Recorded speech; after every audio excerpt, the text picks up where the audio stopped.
샬롬. 오늘 이처럼 우리 사랑하는 성도님과 함께 꽤 오랜만에 이 주삼 교제를 통한 말씀 묵상의 시간을 통해서 뵙게 되었습니다. 여러 가지 사정상 제가 함께하지 못한 부분에서 죄송하다는 말씀을 드리고, 아무쪼록 지난 종려 주일 이후로 또 우리 부활주일까지 우리 소중한 시간, 또 귀중한 시간 함께 했습니다. 우리 사랑하는 성도 여러분, 주의 죽으심과 또 주님의 부활하심, 이것이 우리 기독교의 가장 핵심이요, 우리 복음의 중요한 어떤 그 핵심적인 진리라는 사실을 결코 잊지 않고, 우리 또한 예수와 함께 죽고 예수와 함께 다시 살아 우리가 하나님께서 선물로 주신 그 믿음을 말미암아 하나님의 거룩한 백성, 의인 되었으니 우리가 의인답게, 하나님의 거룩한 백성답게 이 세상을 살아가는 동안 뭔가 가치를 발휘하고 또 능력을 나타내는 그런 삶을 살아갈 수 있기를 저를 비롯해서 우리 모두가 함께 바라고 또 함께 기도하면서 한 걸음 한 걸음 나아가기를 원합니다. 오늘은 2022년 4월 19일, 오늘 4.19 의거를 기념하면서 기념식도 하고 그랬는데, 또 이 소중한 날에 함께 말씀의 은혜를 나누기를 원합니다. 먼저 찬송가 446장 주 음성 외에는 함께 찬양을 드리도록 하겠습니다. 제가 목소리가 조금 목이 좀 아파서 여러분에게 충분하게 찬양을 함께 하지 못하도 좀 양해의 말씀을 먼저 드리면서 이 찬양을 시작하겠습니다.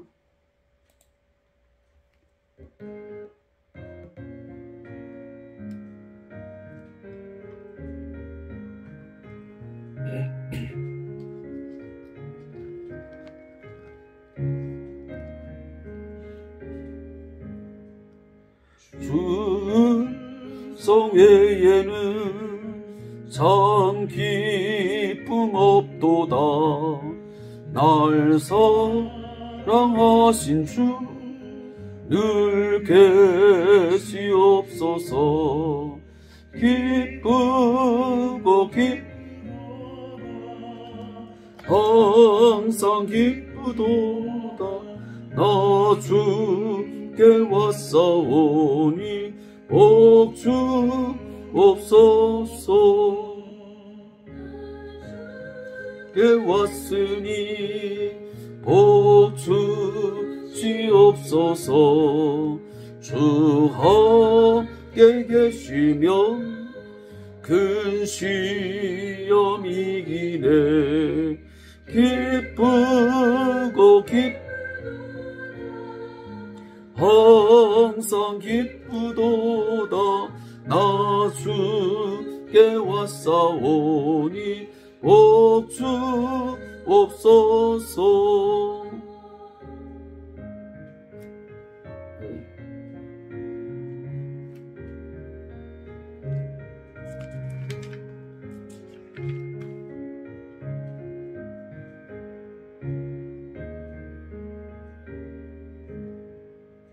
주 떠나가시며 내 생명 헛되네.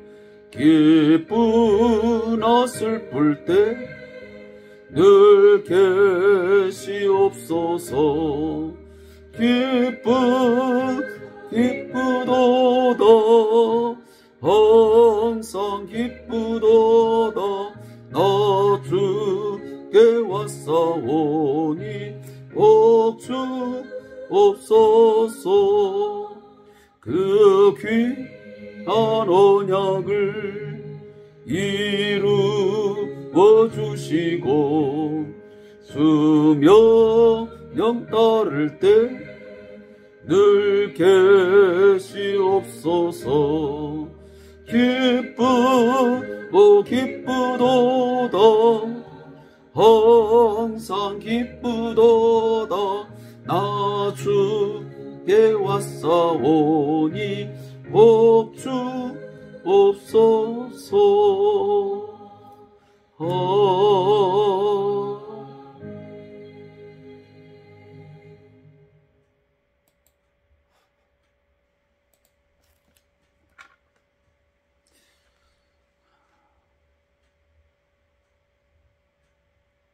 우리가 이 찬송을 하나님 앞에 드리면서 마음속에 다시 한번 새기는 것은, 우리가 3절 찬양에도 그렇게 기록되어 있지만 주 떠나가시면 내 생명 헛되네.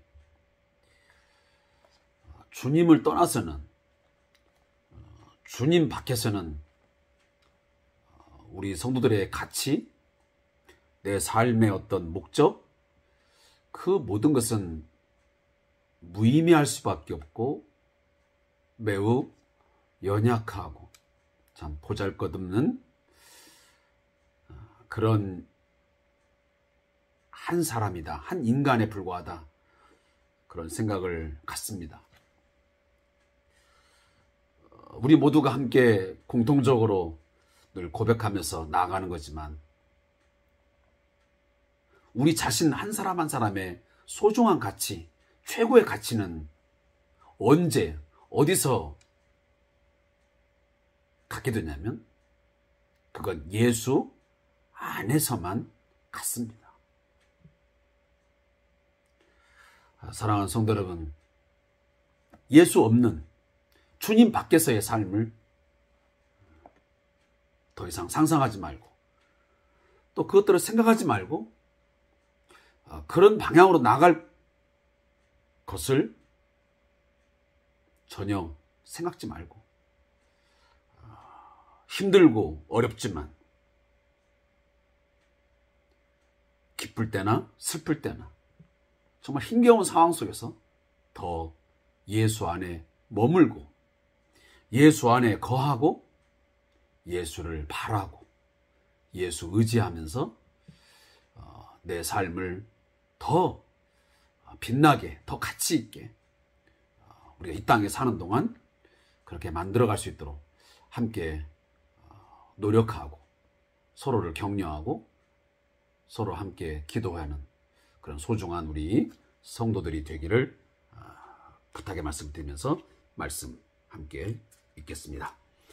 오늘 함께 읽을 말씀은 이사야 20장, 우리 함께 찾아보겠습니다. 이사야 20장.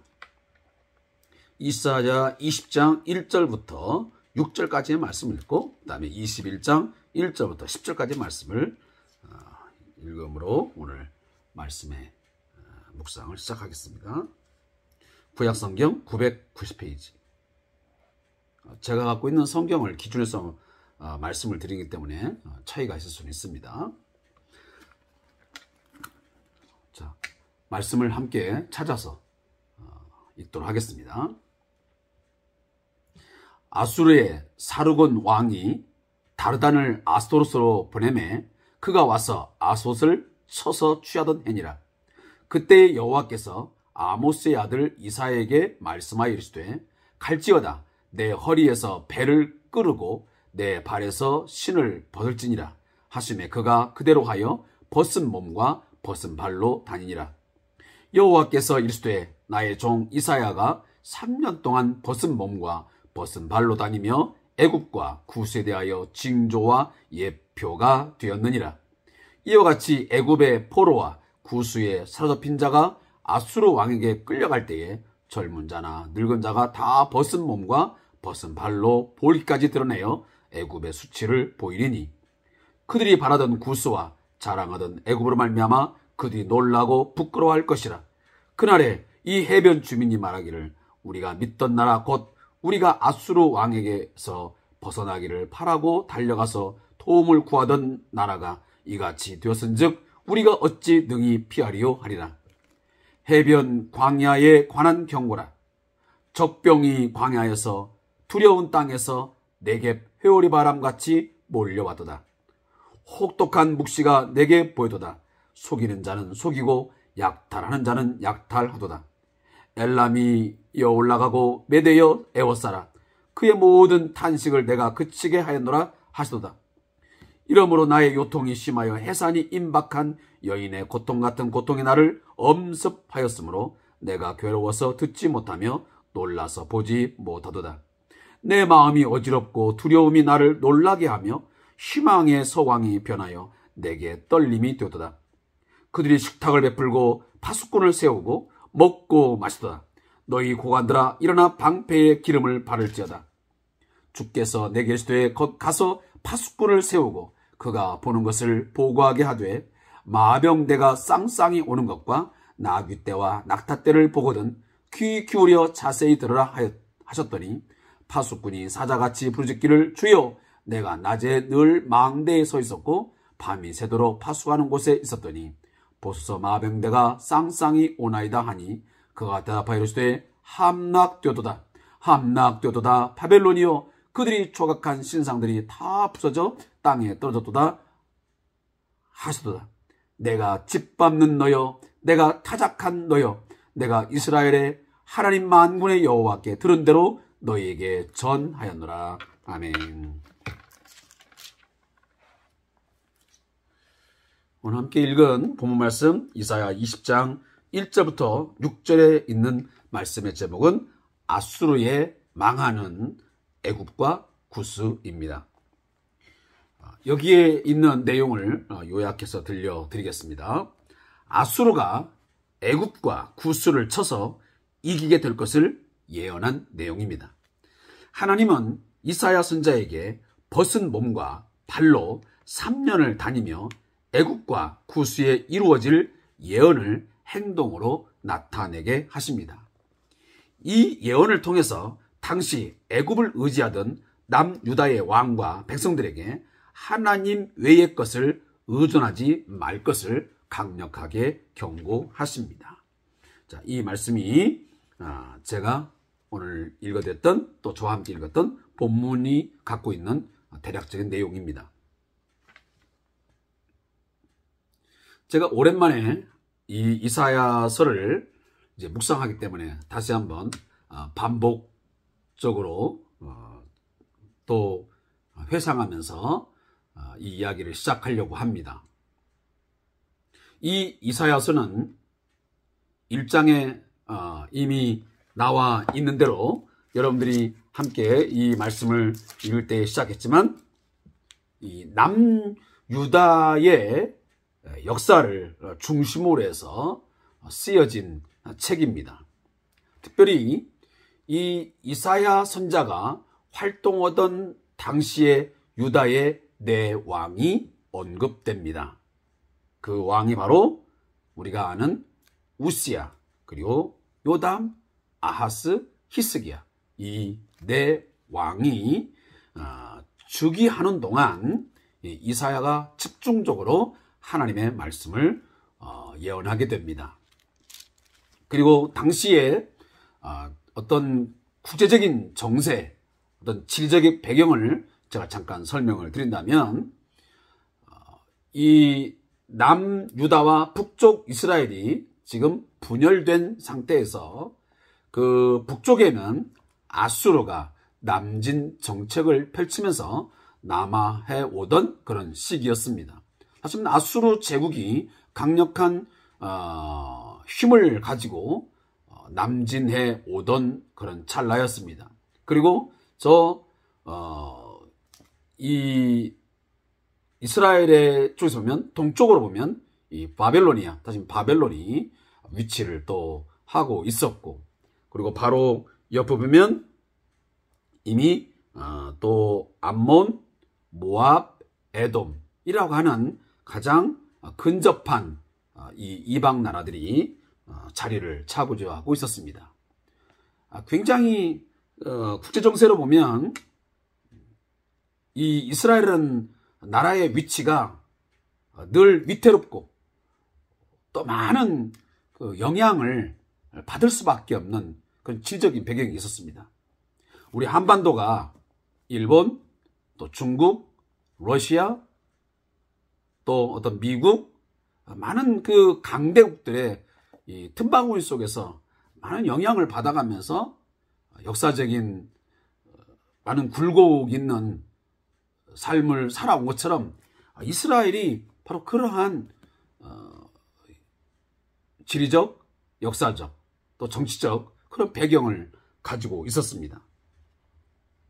그러하기에 하나님께서는 이러한 남유다의 지리적인 이런 어려움 속에서 끊임없이 그들이 이방나라 또 어떤 강력한 어떤 이방의 제국에 대한 의지를 하지 말고 그들에 대해서 뭔가 그 도움을 청하지 말고 너희들은 철저하게 하나님만을 의지하고 너희 나라는 바로 하나님께서 선택하신 하나님의 거룩한 백성이기 때문에 내가 반드시 책임을 지고 너희들을 보호하며 인도하실 것을 말씀합니다.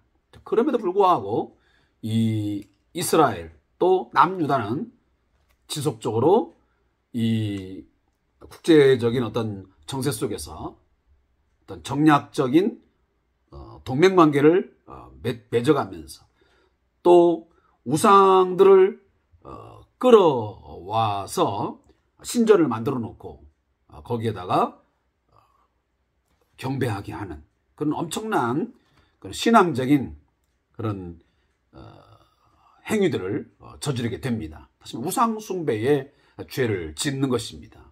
하나님이 가장 싫어하시는 죄가 아니겠습니까? 자, 그런 가운데서 이미 여러분들이 알다시피 이 북쪽 이스라엘이 아수르에 의해서 멸망을 했습니다. BC 722년에 이미 멸망을 했습니다. 자, 그 이후에 남유다가 이제 존속을 하게 되는데 이 남유다가 또다시 이 아수르의 위협을 받게 됩니다. 제가 얼마 전에 이미 말씀을 드렸지만 북쪽 이스라엘이 멸망하기 직전에 끊임없이 남유다에게 제안한 게 뭐였습니까? 아수르가 남진 정책을 펴가면서 내려오니 우리와 함께 해서 아수르에게 대항해 보자고 계속 제안을 했지요. 그러나 그것을 이제 거절을 하고 이 남유다는 오히려 친아수르 정책을 펼쳤던 것이 과거의 역사였습니다. 그러나 그 친아수르 정책을 펼쳤지만 그들이 영원한 어떤 도움이 되지는 못했습니다. 결국 이 아수르가 오늘 본문에 나와 있지만 아수르의 사르곤 왕이 다르단, 다시 말하면 이 다르단이라고 하는 군대 장관을 세워가지고 아스돗, 당시에 이 블레셋에 있었던 5개의 중요한 그런 도시가 있었습니다. 제가 예전에 한번 말씀을 드린 것 같습니다. 그 5개의 중심이 되는 성 중에 하나가 뭐냐면 이 아스돗이에요. 아스돗. 근데 이 아스돗을 쳐서 이 아수르가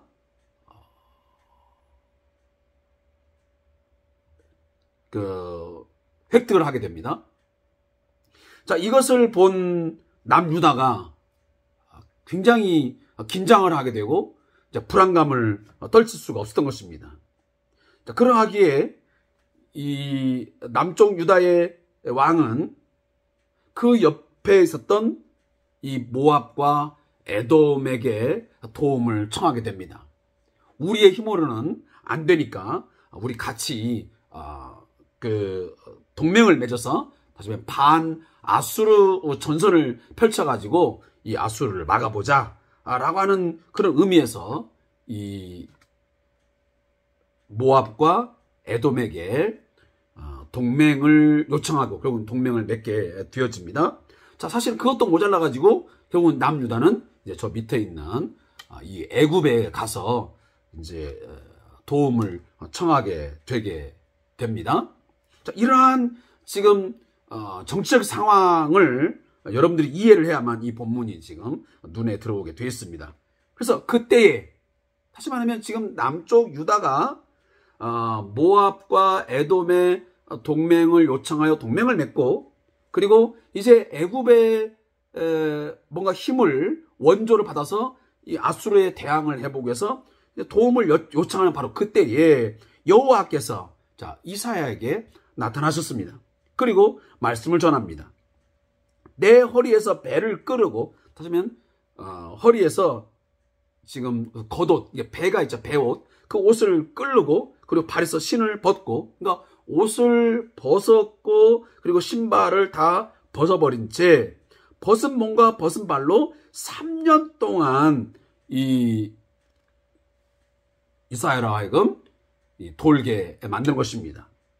자, 이러한 일들은 왜 했었냐면, 결국은 당시에 그 아스돗이라는 그 블레셋의 5개 도시 중에 하나였던 이 아스돗이 침공을 받아가지고 함락될 때까지 약 얼마가 걸렸냐면 BC 713년부터 711년까지 약 3년의 기간이 걸렸습니다. 그러니까 이 아스돗이 완전하게 함락될 때까지 이 3년 동안 이 이사야로 하여금 하나님께서는 이 겉옷과 신발을 벗고 사람들 앞에서 이렇게 아주 부끄러운 모습을 가지고 그의 예언 활동을 하게 했던 것입니다. 자, 이것은 하나의 어떤 상징적, 어떤 형상화한 어떤 행동이었습니다. 우리가 가끔 성경을 보다 보면 선지자들이 어떤 행동을, 어떤 의복이랄지 어떤 행동을 함을 통해서 그 행동의 속에서 나타나는 어떤 의미를 통해서 하나님이 하시고자 하는 어떤 말씀의 의미를 던져줄 때가 있었습니다. 그리고 오늘 여기 벗은 몸, 벗은 발은 당시에 가장 수치스러운 것이고 그리고 부끄러운 모습이었습니다. 장차 이 애굽과 구스, 지금 너희들이 애굽을 의지하고 있지만, 자, 여기 보면 애굽과 구스는 것은 애굽이나 구스는 동일한 곳입니다. 왜냐하면 이 애굽의 왕조가 그 계속 왕조가 1왕조, 2왕조, 3왕조, 4왕조 있잖아요. 지금 현재는 제25왕조 시기 때입니다. 근데 제25대 왕조 때가 바로 구스인이 통치를 하던 때였습니다. 그러니까 여기 나오는 지금 애굽의 포로와 구스에 사로잡힌 자라고 할 때 이 말은 동일 의미인 것입니다. 그러니까 뭐 애굽 따로 그다음에 구스 따로가 아니고 바로 구스인들이 애굽의 왕조로서 통치하던 시기 때문에 동일 시대를 의미하고 있고 동일 나라를 의미하는 것입니다. 그러니까 지금 아수르 왕에 의해서 이 애굽이 완전히 멸망을 해가지고 포로로 끌려가게 되는 어떤 상황을 굉장히 비참하고 그리고 어떤 부끄러운 그리고 어떤 처참한 모습을 지금 이 이사야가 겉옷을 벗고 벗은 발로 가는 것으로 형상화하여 지금 행동을 하고 있는 것입니다. 이것은 결국은 뭘 이야기냐면 좀 전에 제가 말씀드렸지만 남쪽 유다가 뭔가 아수르에 의하여 침략당할 것을 두려워하여 지금 애굽에게 도움을 요청하고 그들을 의지하고 있지만 하나님이 말씀하실 때는 너희들이 의지할 것은 하나님이시지 눈에 보이는 그 애굽을 의지한들 그 애굽조차도 얼마 갖지 못해서 결국은 이 아수르에 의해서 완전하게 멸망을 당하여 아수르 왕에게 끌려갈 때에 젊은 자나 늙은 자가 다 벗은 몸과 벗은 발로 볼기까지 드러내어 애굽의 수치를 보이리라. 수치를 당하면서 망하게 된다는 것을 오늘 본문에서 말씀을 하고 있는 것입니다. 한마디로 말하면 너희들이 의지할 것은 하나님이지 사람의 눈으로 보이는 그 애굽 결코 아니란 겁니다. 그것조차도 무기력할 수밖에 없고 너희들에게는 매우 무의미한 그런 도움이다라는 것을 오늘 하나님께서 말씀을 하고 있는 것입니다. 결국은 이 예언은 그대로 맞아 떨어졌습니다. 역사적으로 보면 이 예언은 크게 2번에 걸쳐서 성취되었습니다. 그건 BC 701년에 아수르 왕 사네립이라는 그 왕이 애국과 충돌을 해서 결국 많은 포로들을 잡아가게 됩니다.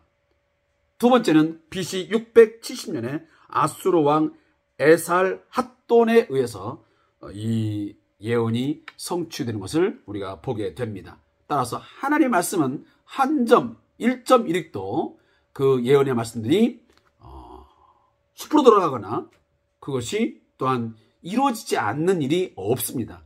하나님이 반드시 계획하시고 말씀하시면 말씀은 그대로 이루어지는 것을 여러분들이 분명히 아셔야 됩니다.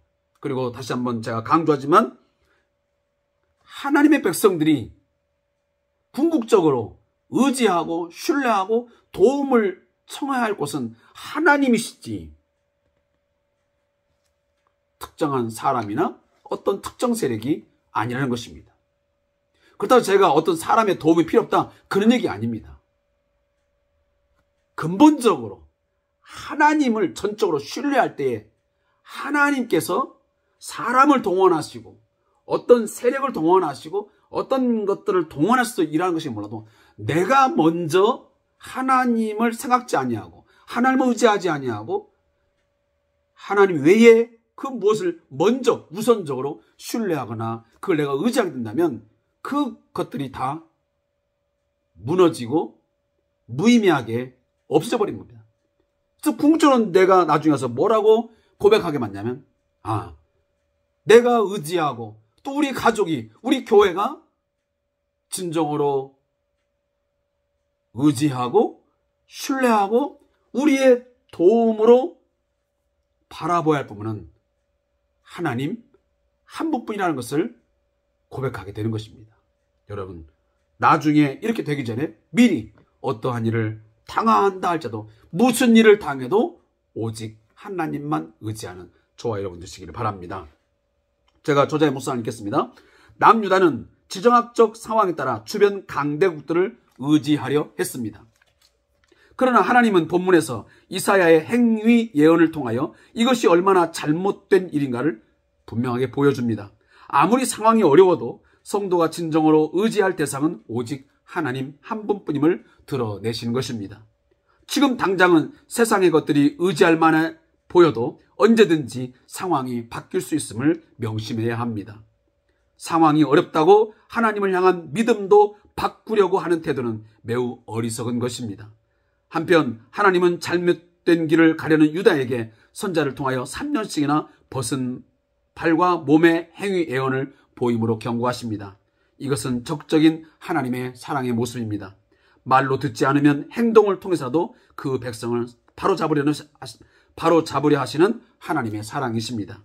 잘못된 길을 가려 할 때 경고하시는 하나님을 믿고 주시는 경고를 깨닫게 해달라고 늘 기도하며 살아갈 때 성도는 온전한 신앙생활을 이룰 수 있는 것입니다. 아멘. 우리가 의지하지 말아야 할 것을 의지하게 되면 내가 의지했던, 내가 도움을 청했던 그 모든 것들이 하루아침에 없어지고 무너지고 허무하게 돌아가는 것을 우리가 분명히 미리 알아야 됩니다. 오직 하나님을 신뢰하고 하나님을 의지할 때에 하나님의 손에 들려져서 돈이 아니면 어떤 권력이 그 무엇이 올 때에 그것이 진정 내게 도움이 될 수 있는 것입니다. 하나님 없는 하나님에 의해서가 아닌 돈, 하나님 의해서가 아닌 인간적인 어떤 도움들 결국 잠깐은 내게 도움이 될지는 모르겠지만 궁극적으로 보면 그것이 오히려 나를 힘들게 하고 내게 많은 좌절감과 또 상처를 줄 수도 있다는 사실을 오늘 함께 깨닫는 시간 되기를 바랍니다. 그리고 이사야 21장 1절부터 10절 말씀입니다. 자, 이 말씀의 제목은 바벨론의 멸망 예언입니다. 바벨론이 엘람과 메대에 의해 멸망당할 것을 예언한 본문입니다. 이 예언을 들은 이사야는 계시의 참혹함에 심한 고통을 느낍니다. 그들이 상을 차리고 먹고 마실 때 대적자들이 쳐들어올 것입니다. 하나님은 이사야에게 파수꾼을 세우라 말씀하시고 파수꾼의 보고를 받고 나서 바벨론의 함락을 선언하십니다. 여러분 알다시피 세계사에 보면 이 아시리아, 아수르의 멸망이 있고 또한 바벨론의 멸망의 역사가 있습니다. 어쩌면 이 바벨론이라고 하는 나라는 긴 역사적인 시간을 갖지는 않았습니다. 그러나 우리가 성경을 통해서 아시다시피 이 바벨론이라는 나라, 또 우리 가끔 신 바벨로니아 이렇게 말하는데, 이 바벨로니아 또 바벨론 이렇게 우리 명칭하는데, 그 바벨론은 꽤 성경에서 보면 우리의 신앙 생활에 많은 의미를 가져다주는 그런 이름이기도 합니다. 특별히 제가 오래전에 말씀을 드린 것 같은데, 요한계시록에 보면 이 바벨론이라는 이름이 특별히 많이 언급이 되고 있습니다. 그래서 이 바벨론이라는 것은 특별히 세상 나라의 어떤 강력한 힘, 또 우상 숭배의 어떤 상징적인 그런 의미로서 이 바벨론이라는 단어는 꽤 많이 등장을 하게 됩니다. 자, 그런 의미에서 오늘 바벨론을 잠깐 좀 이해해 보겠습니다. 여기 나오는 해변 광야에 관한 경고라 할 때 이 해변 광야는 뭐냐면 바로 바벨론을 가리키고 있습니다. 자, 9절 말씀에도 그렇게 나와 있습니다. 함락되도다 함락되도다 바벨론이여 그들이 조각한 신상들이 다 부서져 땅에 떨어졌다 하시다. 자, 여기 나오면 이 바벨론이 해변 광야로 불려지고 있습니다. 자, 이것은 왜 그러냐면 그 당시에 우리가 그 세계 지도를 보면 이 바벨로니아가 위치하고 있는 그 지역이 바로 티그리스 강과 유프라데스 강을 둘러싸여서 이 바벨로니아가 위치를 하고 있기 때문에 이 해변 광야라고 그렇게 지칭을 하고 있습니다. 그래서 이런 강들이 바다로 이제 불리기도 하지요. 어떻게 보면 이제 비옥한 땅이 심판에 의해서 완전히 황무하게 될 것을 암시하는 표현이 바로 이 해변 광야입니다. 그러니까 어찌 보면 티그리스 강과 유프라테스 강이 있기 때문에 얼마나 비옥한 땅입니까? 그런데 본문에서는 해변 광야라 그래요. 자, 광야는 메마른 땅이에요. 먼지가 난 땅이에요. 그 어떠한 식물도 어떠한 곡물도 재배할 수 없고 날 수 없는 굉장히 척박한 땅을 표현할 때 우리가 보통 광야라 그럽니다. 짐승이 들끓고 굉장히 사람 살기가 어려운 땅. 그러니까 이 두 단어가 합쳐진 이유는 뭐냐면 굉장히 비옥한 땅이었지만 하나님의 심판에 의해서 완전히 멸망을 당하여 광야, 황무지 같은 땅이 될 것이다. 어디가? 바로 바벨론의 운명이 그렇다라는 것을 오늘 본문이 말씀하고 있습니다. 그리고 특히 이 네겝 회오리 바람 할 때 이 사막에서 부는 모래 폭풍을 의미하는 것입니다. 그래서 나중에 이 바벨론이 이 메데바사, 바사의 왕에 의해서 이제 이 나라가 멸망을 하게 되는데, 이 메데바사에 의해서 그 적들이 쳐들어올 때에 그 적의 돌진하는 모습이 이 폭풍이 그 회오리 바람이 불어오는 것처럼 거침없이 갑자기 쳐들어올 것을 이렇게 뭔가 상징적인 이 단어를 통해서 오늘 말씀을 하고 있습니다. 그런데 이 바벨론의 이 멸망이 얼마나 컸는지 여기 보면 혹독한 묵시가 내게 보였다. 아주 그 바벨론의 그 멸망의 모습이 보여지는데 아주 혹독했다는 거예요. 굉장히 고통스럽고 무서운 그런 장면이 아마 이 이사야에게 보였던 것 같습니다. 그래서 여기 보면 엘람이여 올라가고 메대여 에워싸라. 여기 엘람은 바사 제국을 의미합니다. 우리가 보통 바사는 페르시아입니다. 페르시아. 이제 그 성경에서는 바사라고 하지만 세계사 보면 페르시아입니다. 그리고 또한 바벨론 동편에 위치를 하고 아수르와 그 바벨론의 영원한 그 숙적 가운데 하나가 바로 이 엘람이었습니다. 거기에 반해서 이 메대. 자, 지금 메대는데 이 메대는 바벨론 북쪽에 위치한 나라로 우리가 잘 아는 바로 바사의 고레스가 바벨론을 침공하기 전에 이 메대를 점령하게 됩니다. 그래서 메대를 점령하고 나서 이를 전초 기지를 삼아서 이제 바벨론을 치게 되지요. 그러니까 이런 세계적인 역사가 있습니다. 이게 성경은 굉장히 역사적인 책입니다. 역사를 무시하거나 역사성이 없는 그런 성경의 이야기가 결코 아니라는 것입니다. 이런 거 하나만 봐도 성경은 확실히 이건 역사적인 어떤 사건, 역사적인 어떤 이야기들을 담고 있다는 사실을 우리가 다시 한번 좀 주지했으면 좋겠습니다. 그래서 이 선지자 이사야는 이 바벨론의 멸망 예언을 듣고 나서 아주 심한 고통을 느낍니다. 그 고통이 어느 정도 고통이냐면 3절에 보니까 나의 요통이 심하여 해산이 임박한 여인의 고통 같은 고통이 나를 엄습했다. 여러분 요통을 겪어보셨습니까? 요통 정말 견딜 수가 없습니다. 특히나 저는 뭐 여성이 아니기 때문에 해산의 고통을 겪어보지 않았지만 그 해산하는 여인들이 이 겪는 그 임산부들이 겪는 해산의 고통은 정말 최고의 어떤 그런 고통이라고 보통 읽었지 않습니까? 하나님께서도 죄를 지은 인간에게 고통을 말할 때 여자의 그 해산의 고통을 이미 창세기에서 말씀을 하잖아요. 그 정도예요. 자, 그 당시에 이 바벨론이 엄청난 큰 힘을 갖고 있고 위대한 어떤 힘을 자랑하고 있었지만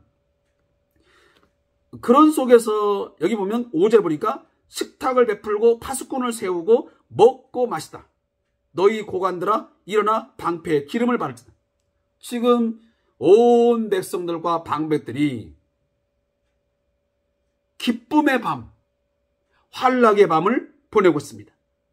일과를 마치고 평화로운 저녁 식사를 나누면서 만찬을 베풉니다. 평화로움이 있습니다. 그러나 갑작스럽게 결국은 적들이 쳐들어와서 두려움을 안겨주고 그리고 바벨론이 밤에 취하 있는 동안 두려운 종말이 임하는 것을 오늘 본문이 말씀하고 있습니다. 자, 이 본문은 그대로 또한 응답되었습니다. 여러분이 잘 아는 대로 벨사살 왕, 바벨론에 이 벨사살 왕이 나오지요. 다니엘서에 보면 나옵니다. 이 벨사살 왕이 성이 함락되지 않을 것이라는 확신 속에서 연회를 베풀어서 큰 잔치를 베푸게 됩니다. 그때 다니엘이 풀이하는 예언을 듣고 갑작스럽게 이 벨사살 왕이 죽임을 당하게 됩니다. 자, 이런 일들이 역사 속에서 현실적으로 이루어졌습니다. 그리고 여기 나오는 보면 마병대에 쌍쌍이 오는 것, 기마병이 두 줄로 서서 진격해 오는 것을 지금 의미합니다. 이것은 당시의 바사, 이 페르시아가 전쟁을 할 때에 아주 그 유명하게 썼던 전술이 바로 이 기마병이 두 줄로 서서 막 마구 달리면서 쌍쌍이 적군을 향해서 막 돌진하는 전술을 폈습니다. 지금 그 이야기입니다. 그래서 마병대가 두 줄로 서서 막 쌍쌍이 진격을 합니다. 자, 이러한 일이 있음을 이제 오늘 본문이 이야기합니다. 그리고 마지막 10절이면 내가 짓밟는 너희여, 내가 타작한 너희여, 내가 이스라엘의 만군의 하나님 만군의 여호와께서 들은 대로 너희에게 전하니라. 여기 지금 남쪽 유다를 또한 의미합니다. 결국은 하나님께 징계를 받은 남유다를 의미합니다. 결국 남유다가 바벨론에 의해서 완전히 이제 멸망을 하게 되지 않습니까? 자, 그런 이야기를 지금 앞에 있는 아수르의 멸망 그리고 지금 바벨론의 멸망의 예언을 담고 있지만 결국은 이 바벨론에 의해서 남유다가 이제 멸망을 하는 것도 있습니다. 자, 저자의 목사를 읽고 마치겠습니다. 이사야 선지자는 당시 한참 성장하고 있던 바벨론의 심판과 멸망을 몸소 느끼면서 생생하게 전달합니다. 바벨론은 본문의 예언대로 BC 539년에 메대와 바사의 고레스 왕에 의해서 멸망을 당합니다. 바벨론 왕 벨사살은 잔치를 벌이다가 바사군에게 반격할 기회도 없이 죽임을 당합니다. 당시 바벨론은 두 개의 강에 둘러싸인 지리적 여건과 부를 바탕으로 종교적, 도덕적으로 심각한 타락성을 보이고 있었습니다. 바벨론의 멸망은 아무리 대단한 세력이라도 하나님을 대적하는 무리는 갑자기 멸망당함을 보여주는 것입니다. 신약에 가면 바벨론은 멸망할 세상을 가리키기도 합니다. 요한계시록 18장 2절입니다. 성도들이 기억할 것은 지금 눈에 보이는 세상의 번영과 영광은 한순간에 날아갈 수 있는 덧없는 것이라는 점입니다. 바벨론이 망했듯이 세상의 번영은 순식간에 사라질 것입니다. 우리가 무엇에 마음을 두고 살아야 하는가를 보여주는 말씀입니다. 무릎 하나님, 당장 눈에 보이는 것들에 현혹되기보다 영원하신 하나님의 말씀에 뜻을 두는 삶을 살게 하소서. 이거 굉장히 중요한 말씀입니다. 우리 인간은 너무도 어리석어서 이렇게 말씀이 지속적으로 선포되고 우리에게 계속 경고의 메시지를 내매도 불구하고 또 실제적으로 역사 속에서 많은 것들이 우리에게 하나의 실예로 보여줌에도 불구하고 역사를 통해서 우리는 깨닫지를 못하고 있습니다. 이게 가장 어리석은 거예요. 그 아무리 큰 힘과 능을 가진 자라 할지라도 그 어떤 집단, 어떤 단체, 어떤 개인이 할지라도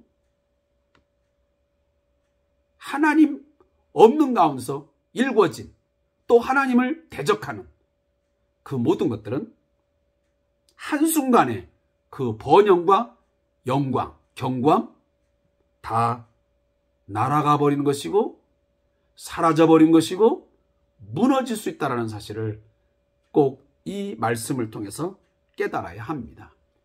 우리가 잠깐 의지하거나 또 의지할 수 있는 그 무엇, 눈에 보이는 세상의 그것 집착하거나 그거 쫓아가거나 거기에 마음을 빼앗기거나 두지 말고 오직 우리의 마음을 하나님께 두어서 영원한 것을 우리가 기업으로 누리는 삶이 있기를 주님의 이름으로 축복하겠습니다. 오늘도 함께 말씀 묵상의 시간을 함께 성도에게 감사의 말씀을 드리고 내일도 주 안에서 승리한 삶을 사시기 바랍니다. 고맙습니다.